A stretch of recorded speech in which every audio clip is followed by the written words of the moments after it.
ॐ अच्युतं केशवं रामनारायणं कृष्णदामोदरं वासुदेवं हरिं श्रीधरं माधवं गोपिकावल्लभं श्रीजानकीनायकं श्रीरामचन्द्रं भजे। नमो ब्रह्मन्देवाय गोब्राह्मणहिताय च जगद्धिताय कृष्णाय गोविन्दाय नमो नमः। नर्मदापुरं सुविख्यातं लेवाया दक्षिणे तटे सेवाश्रमेषु राजता देवी नर्मदायै नमो नमः।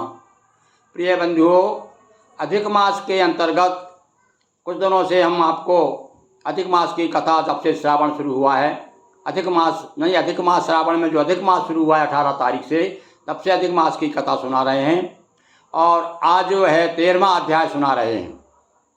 आज 13वां अध्याय। इसके पूर्व में आपने एक मेधावी ऋषि की कन्या का, जो कि द्रौपदी के रूप में अवतरित हुई, उसकी कथा सुनी। उसने अधिक मास की अवहेलना की, उसका क्या परिणाम हुआ वह आपने जाना। आज हम एक नए राजा की कथा सुनाते हैं। एक राजा था, चित्रधर्मा नाम का राजा। उसके यहाँ एक पुत्र होता है और उस पुत्र का नाम बताते हैं द्रयधनवा। अब ये द्रयधनवा नाम का जो राजा है, यह आगे जाकर के गुरुकुल जाता है। गुरुकुल में जाकर के चारों वेदों में पारंगत होकर के आता है। यहाँ जब लौट के आता है तो सारी राजधानी में बड़ी खुशी मनाई जाती है। और बाद में जब चौथेपन में इसके पिताजी आते हैं तो वो इसको राज्य सौंप करके वन में चले जाते हैं भगवान के भजन में। क्योंकि उस समय चौथेपन जाइए नृप कानन, राजा लोग चौथी अवस्था में भगवान की शरण में चारा करते थे। वानप्रस्थ आश्रम को छोड़ करके संन्यास आश्रम ले लेते थे। तो वह जाकर के भगवान के भजन करते हुए मृत्यु को प्राप्त हुआ। इसके बाद में जब ये राजा हुआ और इसको भी इस राजा को भी बहुत सुंदर पत्नी, एक गुण सुंदरी नाम की विदर्भ देश की राजकुमारी के साथ इसका विवाह हुआ और इसके पुत्र भी हुए, 3-4 पुत्र हुए। बड़ा सुखी था हर तरह से, मतलब चारों कोने उसके बराबर थे सुख में। अब किंतु एक बार क्या होता है, यह द्रयधनवा शिकार खेलने के लिए जंगल में जाता है। वहाँ शिकार करके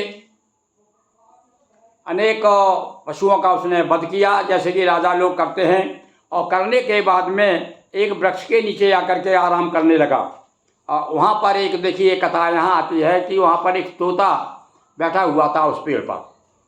अब यहाँ पर ये द्रयधनवा बैठा हुआ है और ऊपर से तोता बोल रहा है, और तोता बोल रहा है संस्कृत में। अब ये कोई नई बात नहीं है भाई, आप सोचोगे तोता कैसे बोल सकता है? हमारे यहाँ तो कथा ये आती है, ये बड़े बड़े विद्वान जो लोग संस्कृत के, कालिदास जो थे ना, कालिदास के बारे में बताते हैं, उनके यहाँ के जो तोता थे वो भी संस्कृत में श्लोक बोला करते थे। मतलब तोता को तो जैसा बताया जाता, पढ़ाया जाता है, वो तो हो जाता है। पर यहाँ एक तोता जो है वो श्लोक बोल रहा था और राजा को बार बार इंगित कर रहा था। क्या कह रहा था सुनिए, वो श्लोक मैं आपको सुना देता हूँ। विद्यामाना तुलो सुखसालोकतीव भूतले ना चिंत्यसि तत्वं त्वं तत् कथयं परमेश्वसि तत् कथयं परमेश्यसि। हे राजन, तुम ये सारे संसार के लौकिक सुखों में डूबे हुए हो, तुम आत्मचिंतन क्यों नहीं करते? भवसागर के पार जाने के लिए विचार क्यों नहीं करते? ये भाव लेकर के वो तोता बार बार जो है श्लोक सुना रहा था। अब राजा बैठा बैठा सोच रहा था ये कौन है भाई, ये आवाज़ कहाँ से आ रही है। जब उसने देखा कि देखो एक पक्षी और मनुष्य को समझा रहा है, तो निश्चित रूप से उसके ऊपर उसका प्रभाव पड़ा। अब अपन देखते हैं ना, छोटे छोटे बच्चे जब मंच पे जा करके और बड़े बड़े व्यास गादी पे बैठ करके जब प्रवचन करते हैं तो बड़ा आश्चर्य होता है हमको। देखो एक बच्चा और हम बूढ़ों को सुना रहा है, तो भैया ये तो ज्ञान है, भगवान किसको जहाँ दे दे। तोता की बात सुन करके इसका मन विचलित हो गया और वहाँ से आता है, बड़ा उदास हो जाता है आदमी। देखिए उदास का मतलब, आदमी जब मन में विरक्ति आ जाती संसार के प्रति तो दूसरे दिखने लगता है कि निराश उदास हो गया है। बड़ा चिंता मग्न जब आदमी हो जाता है तो चेहरा लटक जाता है उसका। आकर के जब अपने देश लौट करके अपने गृह आया, रानी ने बड़ा स्वागत किया उसका लौटने के बाद। पर जब देखा कि राजा बड़ा उदास है, चिंतित है, तो बार बार उसने प्रश्न किया कि आप इस प्रकार से चिंतित क्यों हैं और इसका कारण बताइए।